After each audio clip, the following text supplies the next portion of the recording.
Assalamualaikum warahmatullahi wabarakatuh. Selamat pagi anak-anak semua. Ketemu lagi dengan saya Pak Ape di mata pelajaran sosiologi.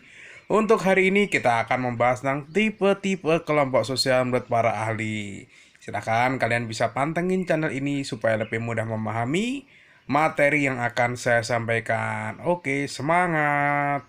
Tentu kalian sudah sering melihat berbagai macam tipe kelompok di masyarakat atau berbagai macam kelompok di masyarakat, dari mulai yang teratur, tidak teratur, dari yang mulai yang resmi, tidak resmi, dari kumpulan berbagai macam orang dan lain sebagainya. Oke, pernahkah kalian melihat komunitas motor Vespa yang sedang konvoi di jalan raya misalnya? Atau kalian pernah melihat keluarga ini, ya keluarga yang lagi hits atau terkenal di Indonesia, yaitu keluarga Halilintar yang memiliki 11 saudara dan salah satunya yang youtuber yang sedang naik daun di tingkat Asia, yaitu Atta Halilintar. Nah, ini merupakan salah satu contoh kelompok sosial yang ada di masyarakat. Nanti kita akan belajar lebih mendalam tentang tipe-tipe kelompok sosial itu. Oke, kita mulai untuk tipe-tipe kelompok sosial menurut para ahli ya. Yang pertama ada Emil Durkheim yang membagi ke komunitas menjadi dua macam, yaitu ada solidaritas mekanik dan solidaritas organik.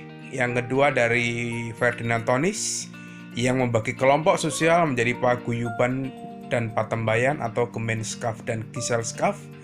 Ada juga menurut Wiki Samar yang membagi kelompok ke dalam dua jenis, yaitu in-group dan out-group. Kemudian menurut Profesor Dr. Suryono Sukanto yang membagi kelompok sosial menjadi dua tipe, yaitu ada kelompok primer dan ada juga kelompok sekunder. Terakhir yang mau kita bahas adalah tipe kelompok sosial menurut Robert Camerton, yaitu tentang membership group dan reference group. Oke, nanti kita bedah satu persatu semua itu. Oke, kita mulai. Tokoh yang pertama yang membahas tentang tipe-tipe kelompok sosial adalah Emil Durkheim ya. Berdasarkan solidaritas antar anggotanya, Durkheim membagi kelompok sosial ke dalam dua macam, yaitu solidaritas organik dan solidaritas mekanik.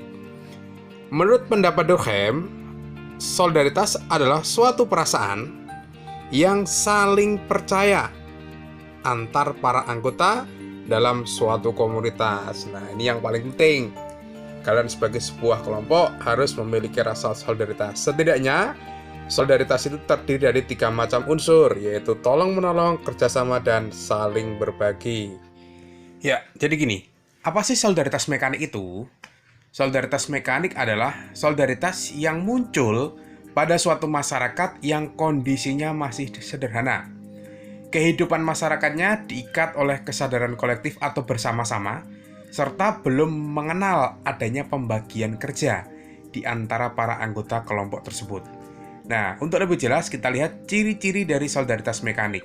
Yang pertama, kehidupan masyarakatnya masih sederhana atau homogen. Homogen itu artinya sama.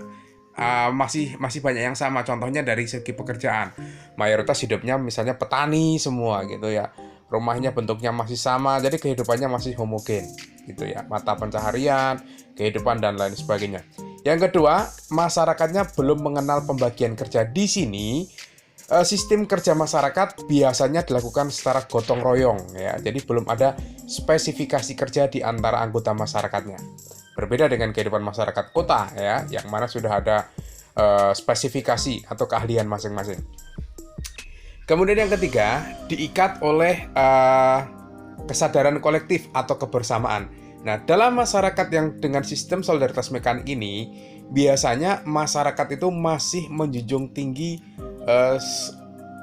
budaya bersama-sama, atau ketika melaksanakan pekerjaan itu dilaksanakan secara bersama-sama tanpa mengenal pamrih gitu biasanya. Nah, yang terakhir, hukum yang berlaku dalam masyarakat dengan sistem solidaritas mekanik ini, kebanyakan hukum yang masih berlaku adalah hukum tradisional atau hukum adat, di mana di sini hukum adat itu memegang peranan penting atau sangat berpengaruh dalam kehidupan masyarakat. Berdasarkan pengertian dan ciri-ciri yang tadi sudah dijabarkan, maka kelompok sosial yang paling mendekati dengan solidaritas mekanik itu contohnya adalah kehidupan pada masyarakat pedesaan. Atau kalau di Indonesia misalnya kehidupan pada masyarakat Baduy, yang mana masyarakatnya masih sederhana, sistem pekerjaannya masih homogen, dan masyarakatnya kehidupannya masih bersifat tradisional ya. Solidaritas organik adalah suatu bentuk solidaritas yang mengikat masyarakatnya yang kehidupannya sudah kompleks. Di sini masyarakat sudah mengenal yang namanya pembagian kerja yang teratur. Sehingga dalam solidaritas mekanik ini adanya saling ketergantungan antar anggotanya. Ciri-ciri solidaritas organik yang pertama, kehidupan masyarakatnya sudah kompleks. Kompleks di sini itu dari segi mata pencaharian, dari segi agama dan lain sebagainya. Kemudian yang kedua, sudah adanya pembagian kerja. Jadi di sini dalam masyarakat yang mengenal solidaritas organik ini, masyarakat sudah terspesifikasi dalam pekerjaannya ya. Jadi mereka sudah mempunyai spesifikasi masing-masing. Yang ketiga, biasanya solidaritas ini disatukan karena adanya kepentingan atau ikatan kepentingan yang menjadi dasarnya. Yang terakhir, dalam masyarakat yang mengenal solidaritas organik itu biasanya hukum yang berlaku adalah hukum formal atau resmi. Ya, berdasarkan pengertian dan ciri-ciri yang tadi sudah dijabarkan, maka contoh yang paling mendekati dari solidaritas organik itu misalnya adalah kehidupan pada masyarakat perkotaan dengan masyarakat industri, ya, dengan segala kompleksitasnya, heterogenitasnya, dengan berbagai macam ikatan yang mendasarinya. Nah, itu merupakan salah satu contoh dari solidaritas organik. Oke, ya, ini ada sedikit rumus pengingat yang mungkin bisa kalian gunakan untuk mengingat kalau nanti ketemu untuk ujian dan sebagainya. Rumus mengingat dari solidaritas organik dan mekanik itu adalah mekanik dari desa ambil organ di kota. Artinya di sini solidaritas mekanik itu identik dengan masyarakat desa, sementara solidaritas organik itu identik dengan masyarakat kota ya. Mungkin itu untuk sedikit rumus untuk mengingat, mempermudah. Tipe kelompok sosial berikutnya yang akan dibahas adalah tipe kelompok sosial menurut Ferdinand-Tönnies. Berdasarkan ikatannya, Ferdinand-Tönnies membagi kelompok sosial ke dalam dua macam, yaitu paguyuban atau Gemeinschaft dan patembayan atau Gesellschaft. Sosial menurut Ferdinand-Tönnies yang pertama yaitu paguyuban. Paguyuban adalah suatu bentuk kehidupan bersama yang mana di antara anggotanya diikat oleh adanya perasaan yang murni, kekal, dan sifatnya alamiah atau lahiriah. Contoh yang paling dekat adalah keluarga. Adapun ciri-ciri paguyuban yang pertama adalah intim, hubungannya sangat mesra, menyeluruh atau tanpa pamrih ya. Kemudian yang kedua privat, hubungannya sifatnya pribadi, dekat dan hanya untuk beberapa orang saja ya. Kemudian yang ketiga eksklusif. Eksklusif itu artinya khusus, hanya untuk orang-orang tertentu. Artinya contohnya keluarga. Tidak semudah itu orang mau masuk keluarga kita, artinya terbatas keanggotaannya. Kemudian yang terakhir yaitu Wesenwel, didasarkan pada perasaan alami atau lahiriah ya. Ya, berikutnya adalah patembayan. Menurut Ferdinand-Tönnies, patembayan adalah merupakan suatu kehidupan bersama yang terbentuk biasanya karena adanya kesamaan kepentingan ya. Sifatnya sementara dan semu. Misalnya adalah asosiasi buruh. Beberapa macam ciri patembayan. Yang pertama adalah hubungan antar anggotanya sifatnya formal atau resmi ya. Jadi cenderung kaku biasanya. Kemudian yang kedua, lebih pada orientasi ekonomi. Jadi salah satu ciri dari patembayan itu mereka berkumpul atau mereka membentuk kelompok itu salah satunya karena alasan ekonomi dan sifatnya hanya sementara. Kemudian lebih memperhitungkan nilai guna manfaat gitu ya. Jadi kelompok ini dibentuk lebih karena manfaat atau kegunaannya apa. Terakhir lebih didasarkan pada kenyataan sosial atau kebutuhan dari masing-masing anggota kelompok itu. Ada 3 macam bentuk paguyuban atau Gemeinschaft ya. Yang pertama adalah Gemeinschaft by Blut. Garis bawahi Blut itu darah, artinya adalah paguyuban yang dibentuk atau terbentuk karena adanya kesamaan darah atau keturunan antar anggotanya. Contoh yang mungkin kan adalah saudara, keluarga gitu ya. Kemudian yang kedua adalah Gemeinschaft by Place, tempat ya. paguyuban yang terbentuk karena adanya kesamaan tempat tinggal antar anggotanya. Contoh misalnya RT, RW, desa.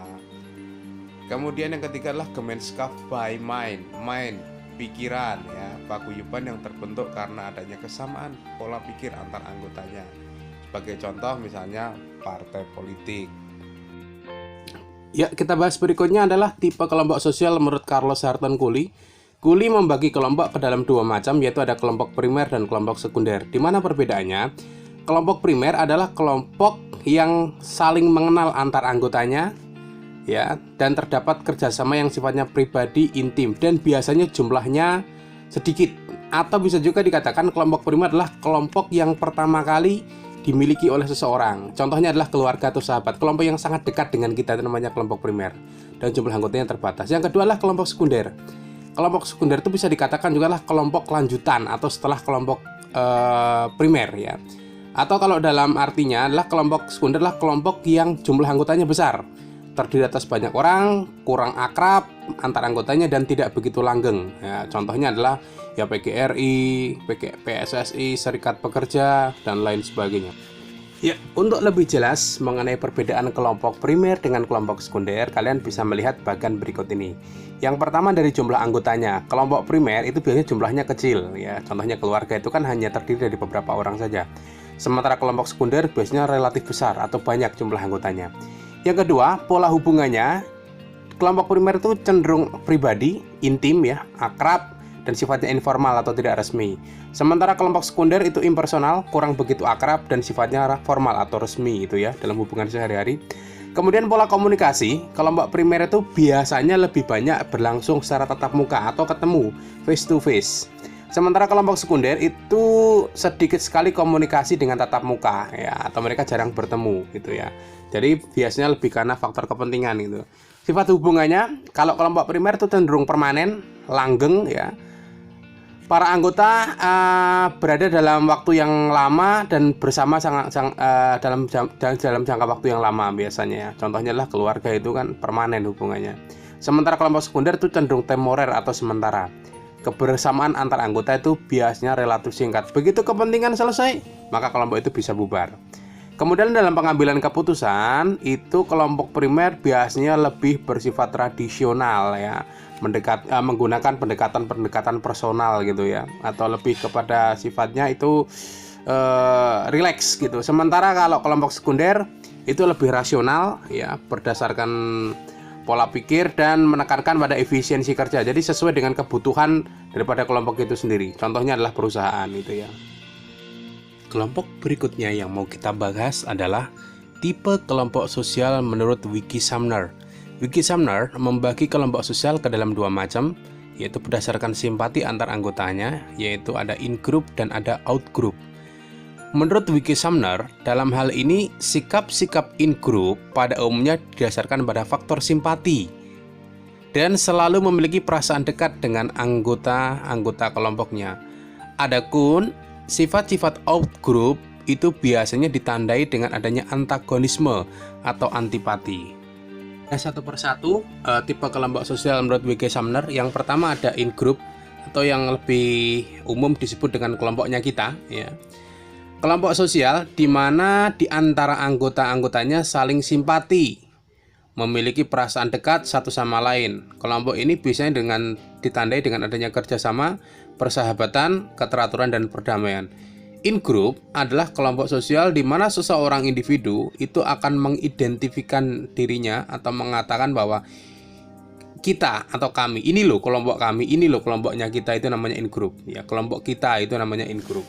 Sementara out-group itu adalah kelompok mereka atau di luar kelompok kita ya. Pengertiannya adalah kelompok sosial yang berada di luar in-group atau di luar kelompok kita atau di luar kelompok kami. Sikapnya biasanya selalu ditandai dengan adanya suatu kelalaian dan sering ditandai dengan sikap antipati atau antagonisme atau lawan daripada kelompok kita. Contoh, orang-orang kulit hitam yang berada di lingkungan orang kulit putih itu bisa dikatakan sebagai out-group. Dalam out-group biasanya ditandai dengan adanya sikap ketidakpedulian, kebencian, dan permusuhan atau sikap saling membenci. Itu ya. Ya, oke, untuk mempermudah ada rumus pengingat membedakan antara in group dengan out group. In group itu adalah kelompoknya kita, ya. Sementara out group adalah bukan kelompok kita atau di luar kelompok kita atau kelompoknya mereka, gitu ya. Jadi in group kelompok kita, sementara out group adalah bukan kelompok kita. Contohnya dalam keseharian misalnya dapat kita temui misalnya lomba debat antara mahasiswa Unpad dengan ITB. Mahasiswa Unpad akan mengatakan in group mereka ya Unpad, sementara ITB adalah out group. Begitupun sebaliknya. Mahasiswa ITB akan mengatakan bahwa kelompok kami ya kelompok kita, sementara Unpad adalah out group mereka. Itu ya. Tipe kelompok sosial berikutnya yang mau kita bahas adalah tipe kelompok sosial menurut JAA Van Dorns. Van Dorns membagi tipe kelompok sosial ke dalam dua macam. Yang pertama ada namanya kelompok formal dan yang kedua adalah kelompok informal. Ini cara mudah membedakannya adalah kelompok formal adalah kelompok yang sifatnya resmi atau kelompok yang sengaja diciptakan untuk kebutuhan masyarakat. Contohnya partai politik, sekolah, polisi, perusahaan, dan lain sebagainya. Sementara informal adalah kelompok yang tidak sengaja terbentuk di masyarakat, ya. Bisa juga kelompok informal ini kelompok yang sifatnya tidak resmi, ya. Kelompok yang memiliki hubungan secara pribadi bersifat erat dan intim, ya. Contohnya adalah kelompok pertemanan, keluarga, sahabat, dan lain sebagainya.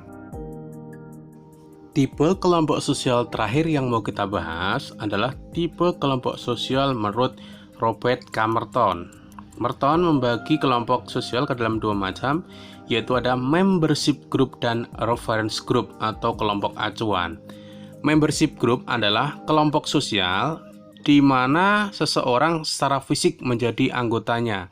Contoh, SMA 4 adalah membership group bagi siswa-siswinya, ya. Sementara reference group atau kelompok acuan adalah kelompok sosial yang sering dijadikan acuan atau patokan dalam bersikap, berperilaku, menilai, dan bertindak oleh seseorang yang mana bukan sebagai anggota kelompoknya. Contoh, slang itu menjadi reference group bagi para slankers. Ya, terima kasih. Mungkin itu saja yang saya sampaikan. Mudah-mudahan bisa dimengerti, bisa dipahami. Bagi yang masih belum paham atau ada pertanyaan yang mau disampaikan, nanti bisa tambahkan di kolom komentar atau via Japri. Terima kasih. Assalamualaikum warahmatullahi wabarakatuh.